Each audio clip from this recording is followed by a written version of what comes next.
食饭唔付钱，出头实在有够济。这是新北市一间餐厅有一个乌子桑带一个查某囡仔来食饭，拢总点点的料理，算算的360，食饱了后，这个查某囡仔讲钱早无够，爱去领钱，阵啊安尼也无人讲。乌子桑嘛准备要离开，互店员甲伊挡掉咧。双方因为安尼歹声扫。乌子桑讲共倒食饭，无一定是朋友，意思就是讲含对方无熟悉。上尾店头报警察，乌子桑才付300块，店头算算的还阁倒贴60块。 40块毋是钱啊！40块你看4万块啦！哦，你等我啊！餐厅内底一个老阿伯甲店员冤家冤甲大细声。你讲我唔对，好啊！你甲代志搁讲一遍。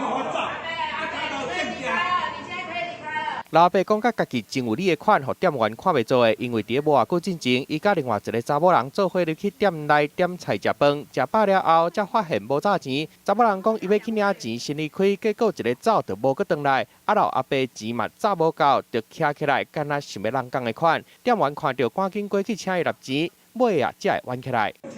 你讲咩？系啊。你讲啊。 老阿伯甲查某人2个人点鳝鱼套餐甲毛豆，拢总360块。老阿伯互留落来，才勉强付钱，不过也是欠60块。阿伯那一副态度，仗势欺人。对，要不然，小姐你，先生你，几十块何必呢？对不对？其实结果最后，因为他态度真的是非常的不好。 那我们付店只好也没有办法，因为我们账面上真的是要照程序走，对不对？